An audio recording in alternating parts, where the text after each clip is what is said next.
வணக்கம். உங்க கட்சியினுடைய அடிப்படை அஸ்திவார கொள்கை அப்படின்னு எதை சொல்லுவீங்க?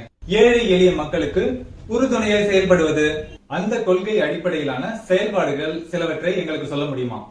இலவச மருத்துவம், இலவச கல்வி, அரசு பள்ளியில் பயிலும் மாணவர்களுக்கு இலவச மதிய உணவு, இலவச காலை உணவு, மகளிருக்கு இலவச பேருந்து பயணம், இப்படி சொல்லிக்கொண்டே போகலாமே.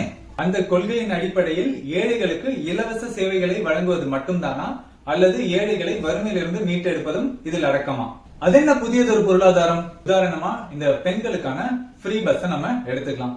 ஒரு வேலைக்கு போகும் பெண் இந்த திட்டத்தின் கீழ் ஒரு நாளைக்கு சராசரியா 50 ரூபாய் மிச்சம் பிடிக்கிறாங்க. அன்னன்னைக்கு பொழுதுக்கு இது ஒரு ரிலீஃபா தெரிஞ்சாலும் இந்த திட்டம் இல்லைனாலும் இந்த செலவை இவங்க ஓரளவு கம்ஃபர்டபுளா மேனேஜ் பண்ணிருப்பாங்க. நீங்க ஒத்துப்பீங்கன்னு நினைக்கிறேன். ஒரு நாளைக்கு 50 ரூபாய் மிச்சம் பிடிக்கும் வீதம் ஒரு மாசத்துக்கு 4 சண்டே தூக்கிட்டோம்னா 26 ஒர்க்கிங் டேஸ் ஆக மாசம் மிச்சம் பிடிக்கிற தொகைன்னு பார்த்தா 1300 ரூபாய் வருது. இந்த திட்டத்தின் கீழ் பயனடையும் பெண்களின் எண்ணிக்கை அப்படின்னு பார்த்தா சராசரியா 50 லட்சம் பேர். இன்டூ 1300 போட்டா 650 கோடி ரூபாய் ஒரு மாசத்துக்கு. இந்த 650 கோடி ரூபாய ஏதோ ஒரு வணிகத்துக்கு உட்படுத்தி இருந்தா, புதுசா எதுவும் கூட முயற்சி பண்ண வேண்டாம், உங்களுக்கே நல்ல பரிச்சயமான சினிமா விநியோகம் அல்லது ஒரு ரியல் எஸ்டேட் இதுல நீங்க உட்படுத்தி இருந்தா கூட அது ஓரளவுக்கு வளர்ந்திருக்கும்.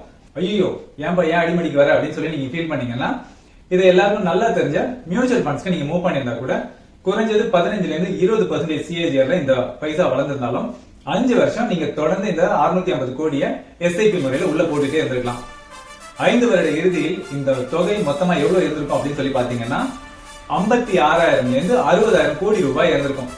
5 வருஷ இறுதியில இந்த 60,000 கோடி ரூபாய 50 லட்சம் பெண்களுக்கு நீங்க பிரிச்சு கொடுத்திருந்தீங்கன்னா சராசரியா 1,30,000 இருந்து 1,50,000 ரூபாய் வரைக்கும் ஒரு பெண்ணுக்கு கொடுத்திருக்கலாம். ஒரு பெண் அப்படின்னா அவங்களை ஒரு தனிநபரா நம்ம பார்க்க முடியாது, குடும்பமா பார்க்கும்போது சராசரியா ஒரு குடும்பத்துக்கு 4 பேர். 50 லட்சம் 4 பேர் போட்டா 2 கோடி மக்கள். இந்த 1,50,000 லட்சம் ரூபாய் 2 கோடி மக்களுக்கு ஏதோ ஒரு வகையில உதவியா இருக்க போகுது.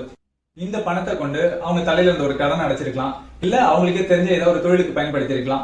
இப்படி ஏதோ ஒரு வகையில அவங்களுக்கு நல்லபடியா பயன்பட்டிருக்கும் அப்படின்றத நீங்க ஒத்துப்பீங்கன்னு நான் நினைக்கிறேன்.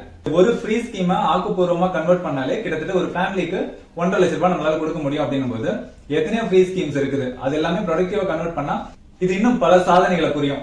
அப்பப்போ சின்ன சின்னதா கொடுக்காம இந்த மாதிரி 5 வருஷ இறுதியில நீங்க ஒரு பெரிய தொகையா கொடுத்தீங்கன்னா அது அந்த குடும்பத்துக்கு பயன்படுத்து அப்படின்றத தாண்டி உங்களை ஆட்சியில் நீடிப்பதற்கு இதுவே ஒரு பெரிய காரணம் அமைய வாய்ப்பு இருக்கு.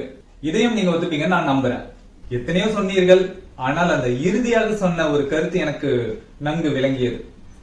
ஆட்சியில் அமர்வதற்கு, ஆட்சியை தொடர்வதற்கு துணையாக இருக்கும் என்பது.